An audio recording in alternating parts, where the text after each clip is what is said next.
قد كفاني علم ربي من سؤالي واختياري فدعائي. بسم الله. الحمد لله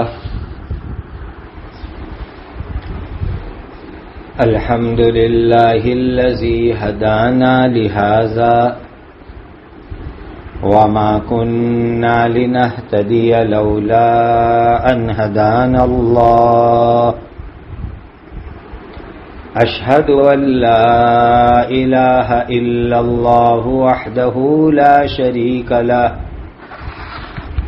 وأشهد أن سيدنا وشفيعنا ومولانا محمدا عبده ورسوله صلوات الله تبارك وتعالى عليه وعلى آله وأصحابه وذرياته وأهل بيته وأهل طاعته وبارك وسلم تسليما كثيرا كثيرا. أما بعد فأعوذ بالله من الشيطان الرجيم. بسم الله الرحمن الرحيم. وأنه كان يقول سفيهنا على الله شططا. گزشتہ کل کی مجلس میں سورۃ الجن شروع ہوئی تھی، جن والی سورت، اور اس کی پہلی 3 آیت ہوئی تھی. آج چوتھی آیت سے ہم آگے چلتے ہیں.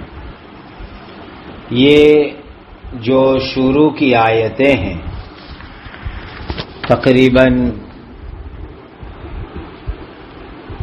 13-14 آیت اور اس کے بھی آگے تک وہ جناتوں کی تقریر ہے، جناتوں کا بیان ہے، اور جناتوں کے بیان اور تقریر کو اللہ نے قرآن میں نقل فرمایا ہے. گویا یہ کلام الہی بن گیا اور جنات کی بات جو ہے اس میں بیان کی گئی. اللہ تعالیٰ فرماتے ہیں،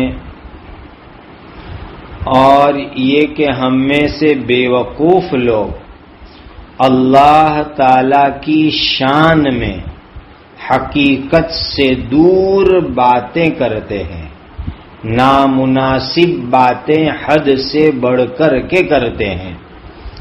یعنی جنات کے اندر جو نافرمان قسم کے ہوتے ہیں، کافر قسم کے ہوتے ہیں، وہ اللہ تعالیٰ کے بارے میں ایسی بات کرتے ہیں جو بات سچی نہیں ہوتی، جو بات غلط ہوتی ہے. وَأَنَّا ظَنَنَّا أَن لَّن تَقُولَ الْإِنسُ وَالْجِنُّ عَلَى اللَّهِ كَذِبًا. اور ہم تو یہ خیال کرتے تھے کہ انسان اور جنات اللہ تعالی کی شان میں کبھی کوئی جھوٹی بات نہیں کہیں گے.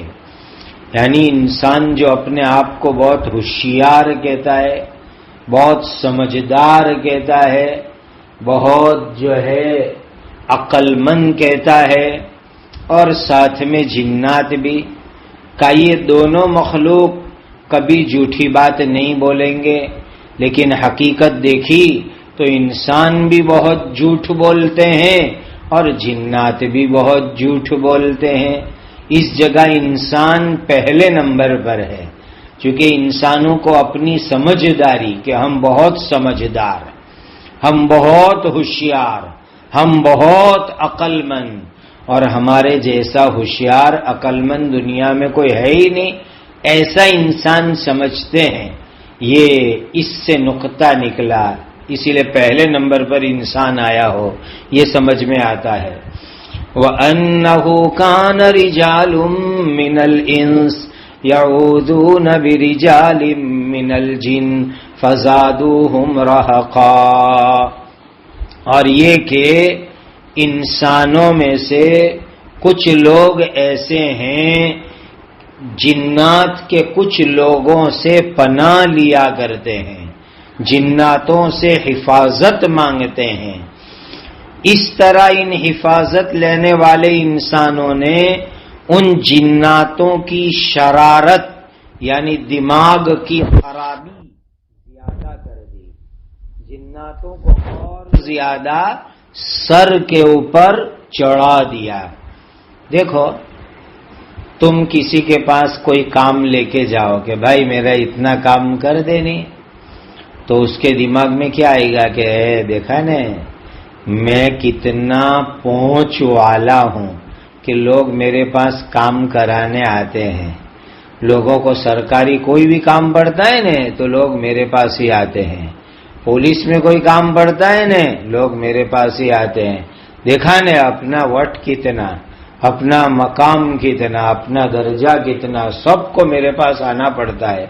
تو اس سے انسان کا دماغ اونچا ہو جاتا ہے۔ اسی طرح جناتوں کا ہوا کہ بہت سے انسانوں نے جناتوں سے مدد مانگی، بہت سے انسانوں نے جناتوں کو کہا جنات بابا ہماری حفاظت کرو، ہماری مدد کرو۔ تو جنات کیا سوچنے لگے کہ انسان جیسا انسان ہماری مدد مانگتا ہے تو ہم تو بہت بڑے ہو گئے، اس لیے کہ انسان تمام مخلوق میں سب سے زیادہ شریف ہے، سب سے زیادہ اچھی مخلوق سمجھی جاتی ہے۔ وہ اگر جنات سے مدد مانگے تو پھر جنات کا دماغ تکبر سے بھر گیا۔ وَأَنَّهُمْ ظَنُّوا كَمَا ظَنَنتُمْ أَن لَّن يَبْعَثَ اللَّهُ أَحَدًا، اور یہ کہ جس طرح تم جناتوں نے خیال قائم کر رکھا ہے ویسا ہی ان انسانوں نے خیال قائم کر رکھا ہے کہ اللہ تعالیٰ کسی کو مرنے کے بعد دوسری مرتبہ زندہ نہیں کریں گے، یا یوں ترجمہ کہ اب اللہ تعالیٰ کسی رسول کو ہرگز دنیا میں نہیں بھیجیں گے۔ یعنی انسانوں میں بھی دو پارٹی ہے، جناتوں میں بھی دو پارٹی ہے۔ بہت سے انسان یہ سمجھتے ہیں کہ مرنے کے بعد قیامت نہیں آئے گی، قیامت نام کی کوئی چیز ہے ہی نہیں۔ اسی طرح جنات بھی بہت سارے قیامت کو مانتے نہیں ہیں، بہت سارے انسان قبر کی زندگی کو نہیں مانتے، اسی طرح بہت سارے جنات بھی قبر کی زندگی کو نہیں مانتے۔ اور حضرت موسیٰ علیہ السلام کسی زمانے میں نبی آئے تھے تو انسانوں نے یہ سوچ لیا کہ موسیٰ علیہ السلام کے بعد اب قیامت تک کوئی نبی نہیں آئیں گے، عیسیٰ علیہ السلام تک قیامت تک، عیسیٰ علیہ السلام کے بعد دنیا میں کوئی نئے نبی نہیں آئیں گے۔ یہی غلط خیال جناتوں میں بھی آیا، جنات بھی سمجھنے لگے کہ موسیٰ اور عیسیٰ علیہ السلام کے بعد دنیا میں کوئی نبی نہیں آئیں گے، حالانکہ یہ خیال ماننا سوچنا غلط تھا۔ آخری نبی حضرت محمد الرسول اللہ صلی اللہ علیہ وسلم دنیا میں آ گئے۔ وَأَنَّا لَمَسْنَا السَّمَاءَ فَوَجَدْنَاهَا مُلِئَتْ حَرَسًا شَدِيدًا وَشُهُبًا، اور یہ کہ ہم نے آسمان کی تلاشی لینا چاہی تو اسے بڑے سخت چوکیداروں اور شعلوں سے بھرا ہوا پایا۔ یعنی ہم آسمان کی چھان بین کرنے گئے، ڈسکوری، ہم نے آسمان میں ریسرچ کیا تو وہاں تو سب جگہ چوکیدار آ گئے، آگ اور شعلے اور بوم آ گئے۔ وَأَنَّا كُنَّا نَقْعُدُ مِنْهَا مَقَاعِدَ لِلسَّمْعِ فَمَن يَسْتَمِعِ الْآنَ يَجِدْ لَهُ شِهَابًا رَّصَدًا، اور یہ کہ پہلے ہم اس آسمان کی کچھ جگہوں پر سننے کے لیے بیٹھا کرتے تھے، لیکن اب جو کوئی سننا چاہے تو وہ دیکھتا ہے کہ ایک شعلہ اس کی گات میں لگتا ہے، ایک شعلہ اس کے انتظار میں تیار ہوتا ہے. فرشتے آسمان کے نیچے بادل کے قریب آتے ہیں اور بیٹھ کے باتیں کرتے ہیں. کون سا کام کل کرنے کا ہے، اللہ نے آئندہ کل کے لیے ہم کو کون سے کام کرنے کا آرڈر دیا ہے. شیطان ان باتوں کو سننے کی کوشش کرتے ہیں. اب ان کو مار پڑتی ہے سننے جاتے ہیں تو. وَأَنَّا لَا نَدْرِي أَشَرٌّ أُرِيدَ بِمَنْ فِي الْأَرْضِ أَمْ أَرَادَ بِهِمْ رَبُّهُمْ رَشَدًا. اور یہ کہ ہم یہ نہیں جانتے کہ اس روک ٹوک سے زمین کے رہنے والوں سے کوئی برا ارادہ کیا گیا ہے یا ان کے رب نے ان کو سیدھا راستہ دکھانے کا ارادہ کیا ہے. یعنی اب جو جنات آسمان پر جا نہیں سکتے، وہاں جا کے سن نہیں سکتے، وہاں سننے جاتے ہیں تو مار پڑتی ہے، تو اس میں کوئی بھلائی ہے کہ برائی ہے ہم کو نہیں معلوم. جیسے بعض مرتبہ آپ کا آنے جانے کا کوئی ایک آسان قریب کا نزدیک کا راستہ ہے، وہ راستہ اگر کوئی بند کر دے تو تم کو ایسا لگتا ہے نا کہ یہ راستہ میرا بند ہو گیا تو اس میں میرے لیے بھلائی ہے یا میرے لیے برائی ہے، یہ آدمی سوچتا ہے. تو اس طرح شیطانوں کا آسمان پہ جانا، جناتوں کا آسمان پہ جانا آنا بند ہو گیا. تو شیطان جنات کہنے لگے کہ اس میں کوئی خیر ہے، بھلائی ہے یا برائی ہے ہم کو نہیں معلوم. لیکن حقیقت بات یہ کہ اس میں ان کے لیے بھلائی تھی کہ آسمان پر جانے آنے کا، بادلوں پر جانے آنے کا، فرشتوں کی بات سننے کے لیے جانے آنے کا ان کا جو راستہ بند ہو گیا اس میں بھلائی تھی. چونکہ اب قرآن دنیا میں اتر رہا ہے جو سراسر ہدایت ہے، سراسر خیر ہے، اسی لیے ان کا جو اوپر جانا آنا بند ہوا وہ بھلائی بھلائی ہوا. اسی لیے آدمی کا کوئی نزدیک کا قریب کا راستہ بند ہو جاوے تو اس میں یہ نہیں سوچنے کا کہ بھائی اس کے اندر میرا برا ہوا. نہیں، آپ دور سے جا رہے ہو، اس میں اللہ نے بہت ساری خیر اور بھلائی رکھی ہوتی ہے. قریب کے راستے کے فتنے ختم ہو جاتے ہیں، اسی لیے ہمیشہ اچھی سوچ سوچنے کی. وَأَنَّا مِنَّا الصَّالِحُونَ وَمِنَّا دُونَ ذَلِكَ كُنَّا طَرَائِقَ قِدَدًا. اور یہ کہ ہم میں سے کچھ نیک ہے اور ہم میں سے کچھ ان کے سوا دوسری طرح کے بھی ہیں، غرض ہم الگ الگ طریقوں پر چلے آ رہے تھے. حضرت حسن بصری رحمت اللہ علیہ فرماتے ہیں کہ جتنے مذہب، جتنے دھرم، جتنے فرقے دنیا میں انسانوں میں ہیں، اتنے دھرم، اتنے فرقے، اتنے مذہب جناتوں کے اندر بھی ہے. اسی لیے اب آپ کو سمجھ میں آ گیا کہ بھئی جنات کون سے دھرم پر؟ تو کہ جتنے دھرم، جتنے مذہب، جتنے فرقے انسانوں میں، اتنے دھرم، اتنے مذہب، اتنے فرقے جناتوں میں. اور اس کے عجیب عجیب قصے میں انشاءاللہ آگے سناتا ہوں آپ کو. وَأَنَّا ظَنَنَّا أَن لَّن نُّعْجِزَ اللَّهَ فِي الْأَرْضِ وَلَن نُّعْجِزَهُ هَرَبًا. اور یہ کہ ہم سمجھ چکے ہیں کہ ہم اللہ تعالیٰ کو زمین میں بالکل عاجز نہیں کر سکتے، تھکا نہیں سکتے، اور کہیں بھاگ کر کے ان کو تھکا ہرا نہیں سکتے. یہ جنات ہیں نا، بہت دور دور تک بھاگ جاتے ہیں، چھپ جاتے ہیں. تو اس آیت کے اندر جناتوں نے اقرار کر لیا کہ بھائی ہم دنیا میں ایک جنات دوسرے جنات سے بھاگ سکتا ہے، ایک جنات انسانوں سے چھپ سکتا ہے، لیکن کوئی بھی جنات میں یہ طاقت نہیں ہے، ہمت نہیں ہے کہ وہ اللہ تعالی سے چھپ سکے، اللہ سے بھاگ سکے۔ اللہ کے سامنے تو سب کے سب عاجز ہے۔ ہاں، جنات بھی اقرار کر رہے ہیں کہ کوئی بھی ہم میں سے اللہ کو تھکا نہیں سکتا، اللہ کو ہرا نہیں سکتا، اللہ سے بھاگ نہیں سکتا۔ یہ خود جنات اقرار کر رہے ہیں۔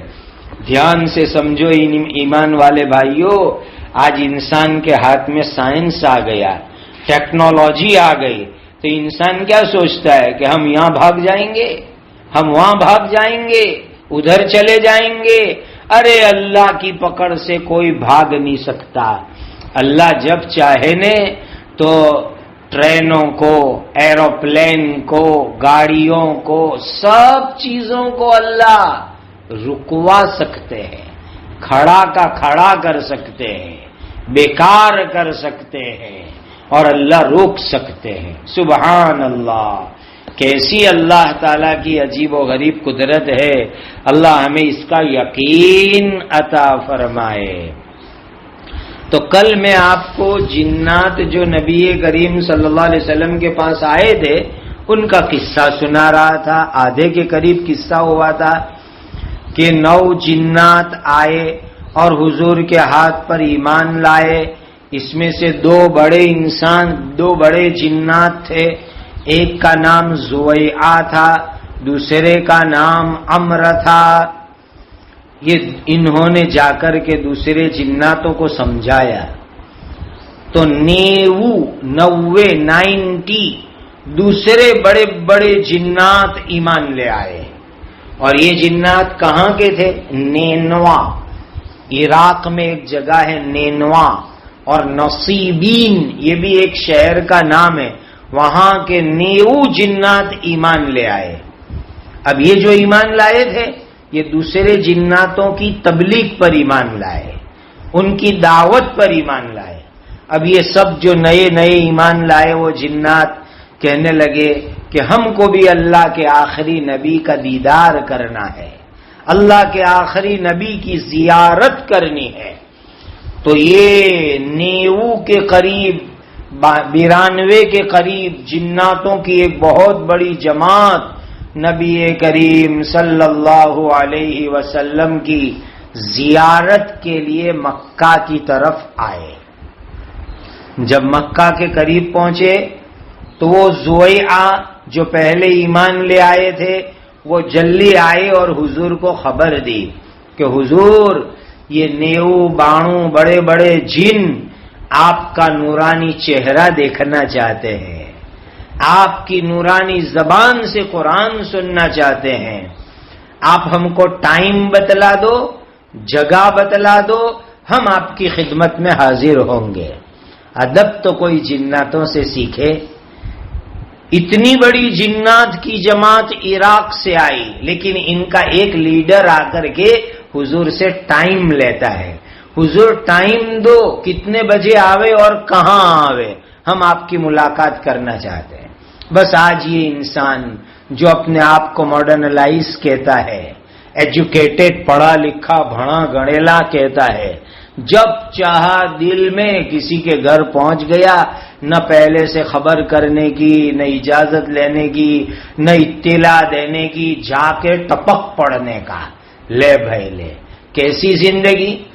اب تو فون بھی جو ہے اسکیم والے ہیں، ریچارج کراؤ تو 1 مہینے کے لیے 3 مہینے کے لیے ہر ایک کال فری ہوتے ہیں، ایک کال کر کے ایک فون کر کے نہیں آ سکتے، بس ایسے ٹپک پڑتے ہیں۔ اور یہ جناتوں سے ادب سیکھو کہ یہ جنات ان کا سردار زویعہ حضرت نبی کریم صلی اللہ علیہ وسلم کی خدمت میں حاضر ہوئے، چونکہ یہ صحابی جن ہے حضرت زویعہ رضی اللہ تعالی عنہ وارضا، انہوں نے آ کر حضور سے ٹائم لیا تو نبی کریم صلی اللہ علیہ وسلم نے فرمایا رات کو ملیں گے، اور مکہ میں ایک جگہ ہے حجون، شعب الحجون کا، اس جگہ کے اوپر تم لوگ جمع ہو جانا، اسی لیے کہ دن میں شہر کے لوگوں کو گھبراہٹ ہو جائے گی۔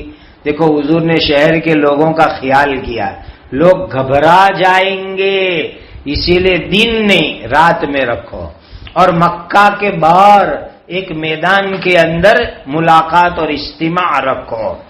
عشاء کی نماز ہوئی، حضرت نبی کریم صلی اللہ علیہ وسلم حضرت عبداللہ ابن مسعود رضی اللہ تعالیٰ عنہ کو ساتھ لے کر تشریف لے گئے۔ ایسا بھی روایتوں میں ہے کہ حضور نے عشاء کے وقت اعلان کیا کہ مجھے ایک جگہ جانا ہے جس کے دل میں ایک رائی کے دانے کے برابر بھی کوئی کھوٹ نہ ہوئے، ایسا آدمی میرے ساتھ چلے۔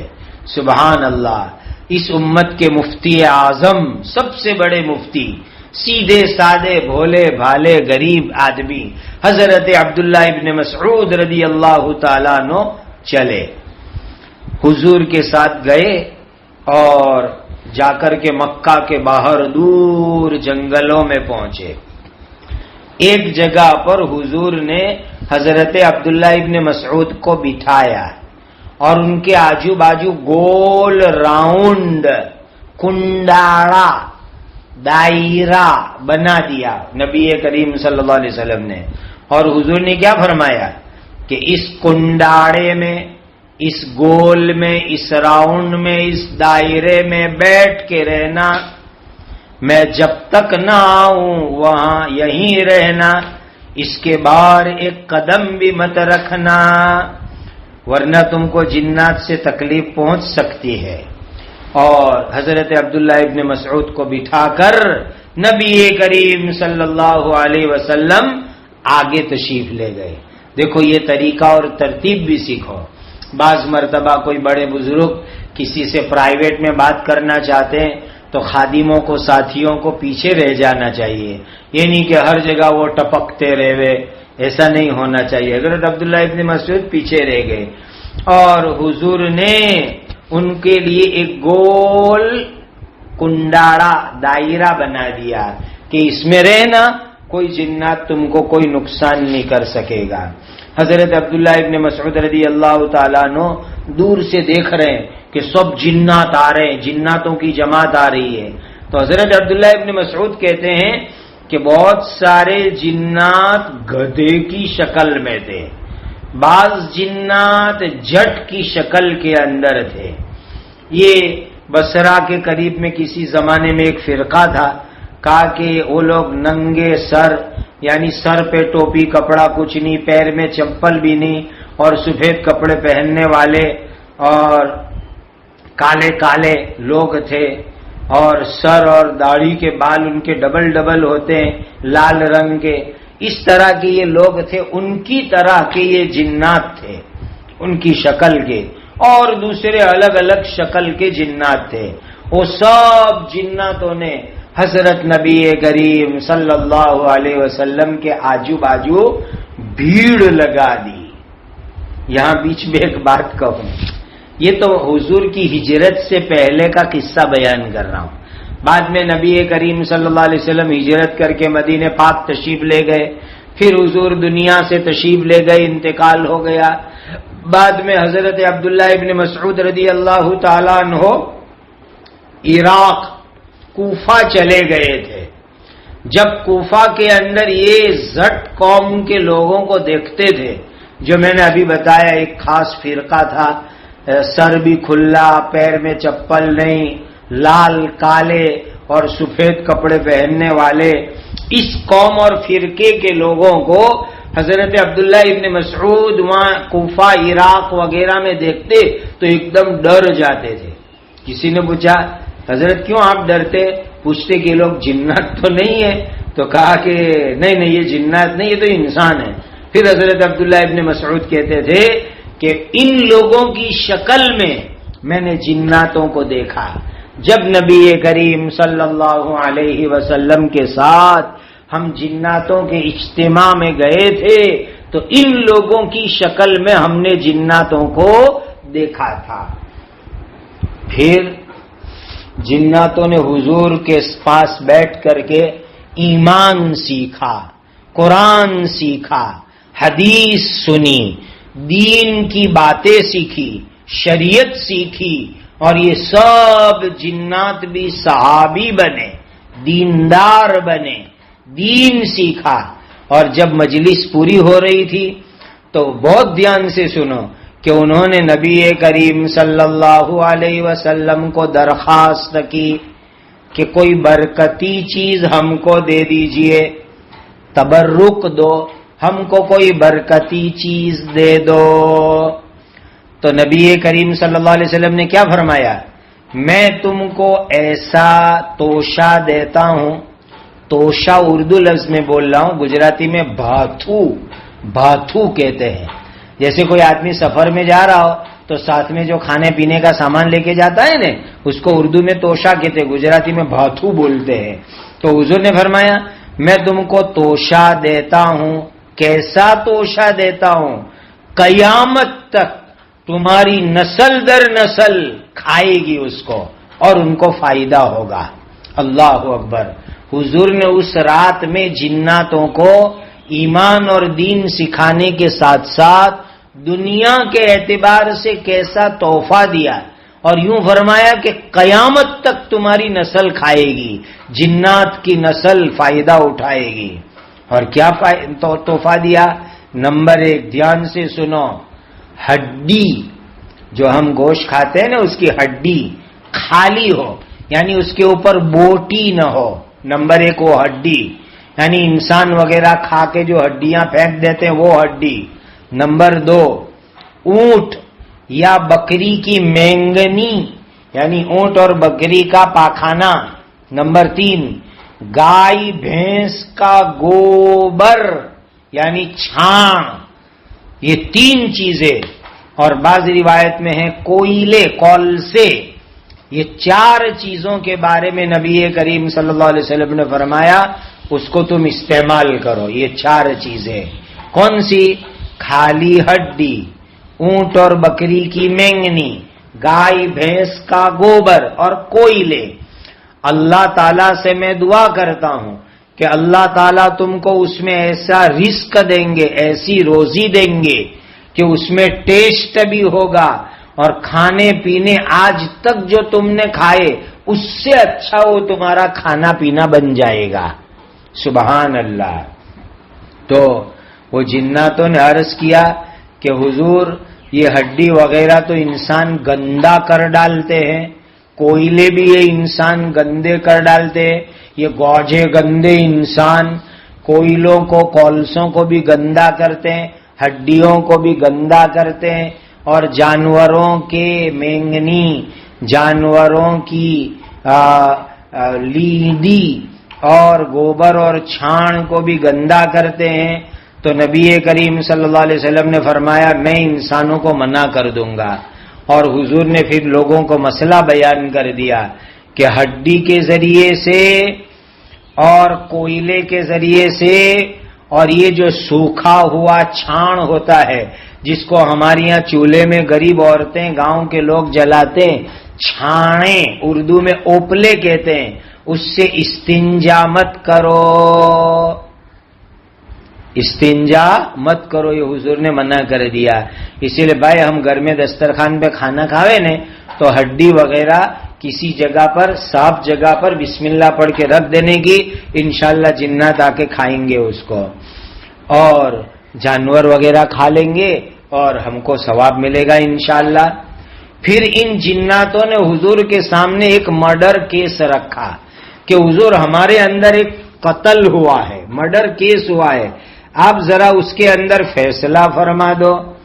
تو نبی کریم صلی اللہ علیہ وسلم نے اتنا اچھا فیصلہ کیا، اتنا اچھا فیصلہ کیا کہ تمام جنات راضی راضی، خوش خوش خوش ہو کے چلے گئے.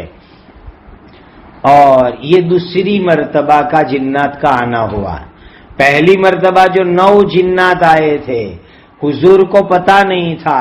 ان جناتوں کے چلے جانے کے بعد جبرائیل امین نے آ کر حضور کو سورۃ الجن سنائی، وہی صرفنا الیک والی آیت سنائی، اور حضور کو بتلایا کہ آپ کے پاس جنات آئے تھے. اس دوسری مرتبہ میں جنات آئے، حضور کی باقاعدہ ملاقات ہوئی. پھر تیسری مرتبہ جنات آئے جہاں جبل سور ہے، سور پہاڑ ہے مکہ میں، وہاں نبی کریم صلی اللہ علیہ وسلم کے پاس جنات آئے، اور وہ آئرلینڈ جزیرے ٹاپوؤں کے رہنے والے تھے، اور اس رات میں حضور تنہا تشریف لے گئے، اکیلے گئے، اور جناتوں کو جا کر کے حضور نے دین سکھایا۔ ایسا تقریباً 6 مرتبہ ہوا، 6 مرتبہ کہ اسپیشل جناتوں کے لیے اجتماع ہوا، جناتوں کی مجلس ہوئی، اور نبی کریم صلی اللہ علیہ وسلم نے اس مجلس میں بیان فرمایا۔ اس مجلس کے اندر حضور نے جناتوں کو ایمان سکھایا، دین سکھایا۔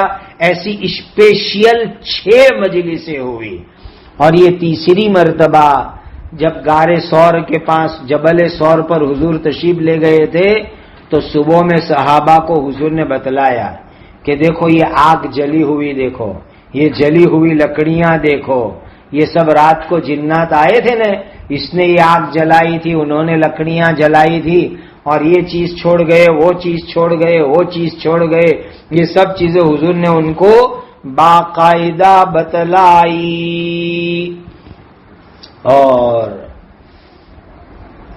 اس میں ایک بات ساتھ میں بتلا دوں، یہ جس رات میں حضرت عبداللہ ابن مسعود رضی اللہ تعالیٰ عنہ ساتھ گئے تھے نا، تو حضرت عبداللہ ابن مسعود جب حضور کے ساتھ رات میں گئے تو حضرت عبداللہ ابن مسعود نے ایک چھوٹے سے برتن میں مشکیزہ، چھوٹے سے برتن کے اندر مٹی وغیرہ کا بنا رہتا ہے، جیسے کہ ہمارے یہاں مٹکے ہوتے، اور پتہ نہیں آپ لوگ سمجھیں گے کہ نہیں، گاؤں والے سمجھ جائیں گے، چھوٹا مٹکا ہوتا ہے جس کو ہمارے یہاں ڈھوچکی بولتے ہیں، اس طرح کا چھوٹا سا کوئی برتن حضرت عبداللہ ابن مسعود پانی بھر کے لے گئے تھے کہ رات میں کہیں کام آوے۔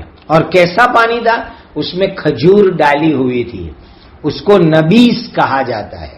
بہت دھیان سے سمجھو، پانی کے اندر آپ تھوڑی سی کھجور ڈال دو، پانی کے اندر کشمش تھوڑی سی ڈال دو، یعنی کبھی کھجور ڈالو، کبھی کشمش ڈالو، کبھی مکس کر دو، اور اس کو 8-7 گھنٹے 10 گھنٹے رہنے دو۔ اس کے اندر پھیڑ نہ آوے، زیادہ پھیڑ، تو پھر اس کو پی جاؤ، اس کو نبیس کہتے ہیں۔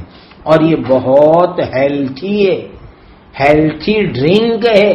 پرانے زمانے کے اندر جب یہ تھمس اپ، کوکا کولا، پیپسی، شیپ یہ وغیرہ نہیں تھی، طہورا وغیرہ نہیں تھی، تو اس زمانے کے اندر لوگوں یہی پیتے تھے، یہی ان کا ڈرنک ہوتا تھا، کھانے سے پہلے، کھانے کے بعد۔ اور اس طرح پینے سے ہیلتھ اور تندرستی بہت اچھی ہوتی ہے۔ آپ انوبھو کر لو، ایک گلاس پانی میں 2-3 کھجور ڈال دو، یا ایک گلاس پانی میں تھوڑی کشمش ڈال دو، یا ایک جیگ کے اندر 8-10 کھجور ڈال دو، کشمش ڈال دو، اس طرح اس کو نبیس بنا کر 7-8-9 گھنٹے رکھ کر وہ پانی پی جاؤ، کھجور چبا جاؤ، اس سے کھانا بھی ہضم ہوگا اور آپ کو بہت اچھا لگے گا۔ حضرت نبی کریم صلی اللہ علیہ وسلم اس کو پیتے تھے، صحابہ کرام رضوان اللہ تعالی علیہ مجمعین بھی اس کو پیتے تھے، اس سے ہیلتھ بھی اچھی ہوتی تھی۔ اس طریقے سے جو کا پانی بھی بناتے تھے، بارلی، یہ جو ایک مٹھی بھر کر کے پانی کے پیالے میں رکھ دینے کا اور پھر وہ پانی پی جانے کا 8-10 گھنٹے کے بعد، وہ بھی بہت ہیلتھی ہے۔ یہ بارلی واٹر اب تو باقاعدہ ملتا بھی ہے، بارلی واٹر بوتل میں پیک کیا ہوا، آپ گھر کے اندر بھی بنا سکتے ہیں اس کو۔ اور ایک حدیث کے اندر آیا کہ حضرت نبی کریم صلی اللہ علیہ وسلم نے جناتوں کو سورۃ الرحمن سنائی، الرحمن علم القرآن سنائی، تو اس میں فبأي آلاء ربكما تكذبان والی آیت بار بار آتی ہے، ریپیٹ ہو کر کے آتی ہے۔ آپ نے بھی سورہ رحمان سنی ہے، تو سورہ رحمان آپ دھیان سے سنو تو اس میں بار بار کنٹینیو ریپیٹ ہو کر کے یہ آیت آتی رہتی ہے، فَبِأَيِّ آلَاءِ رَبِّكُمَا تُكَذِّبَانِ، اور 31 مرتبہ اس صورت میں آیا ہے فَبِأَيِّ آلَاءِ رَبِّكُمَا تُكَذِّبَانِ۔ تو حدیث میں آیا کہ ان جناتوں نے جتنی مرتبہ سنا فَبِأَيِّ آلَاءِ رَبِّكُمَا تُكَذِّبَانِ، اے انسانوں اور جناتوں، تم دونوں اپنے رب کی کون کون سی نعمتوں کو جھٹلاؤ گے؟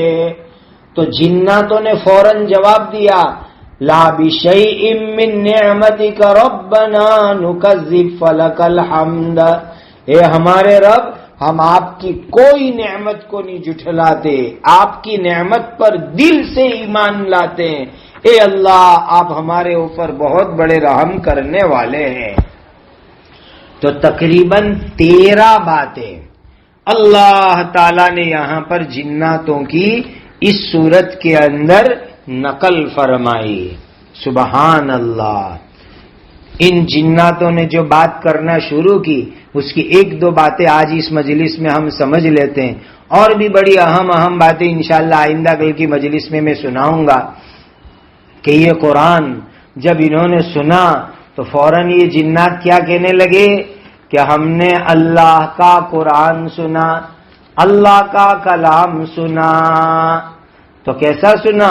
اِنَّا سَمِعْنَا قُرْآنًا عَجَبًا، عجیب قرآن سنا، آسانی سے سمجھ میں آ جاتا ہے، اس میں کوئی مشکل ہی نہیں ہے، اللہ کا ذکر ہے قرآن میں، اور عجیب و غریب نقطے ہیں یعنی پوائنٹس کی باتیں ہیں، اللہ کی ذات اور اللہ کی صفات اور اللہ کی خوبیوں کا بیان ہے، اور عقل مندی والی باتیں ہیں، دلچسپ باتیں ہیں، اور اچھی لگے ایسی باتیں ہیں۔ خلاصہ یہ کہ یہ قرآن کسی انسان کی بات نہیں ہے، یہ اللہ کا کلام ہے۔ سبحان اللہ۔ اور آگے عجیب بات کہی کہ اللہ تعالیٰ کی بیوی نہیں، بچے بھی نہیں، اور ابلیس یعنی بڑا شیطان جس نے حضرت آدم علیہ السلام کے سامنے سجدہ نہیں کیا تھا، اور ابلیس کی بات ماننے والے شیطان جناتوں میں جو کافر ہے وہ، انہوں نے اللہ کے بارے میں غلط عقیدہ رکھا، نعوذ باللہ غلط عقیدہ یہ رکھا کہ اللہ کی بیوی ہے۔ اللہ اکبر، اللہ کی کوئی بیوی نہیں۔ کسی نے عقیدہ رکھا کہ اللہ کی اولاد ہے، اللہ کی کوئی اولاد نہیں۔ کسی نے ایسا عقیدہ رکھا اللہ کے شریک ہے، بھاگیدار ہے، پارٹنر ہے، غلط عقیدہ۔ اللہ تعالیٰ کا کوئی شریک نہیں، اللہ تعالیٰ کو کوئی بھاگیدار نہیں، عجیب بات۔ اور جو اللہ کی خوبیاں ہیں، اللہ کی جو صفات ہے، اس کے اندر کوئی شریک نہیں ہو سکتا، اور اللہ تعالیٰ ایسی غلط باتوں سے بالکل پاک ہے۔ اور بات دراصل یہ تھی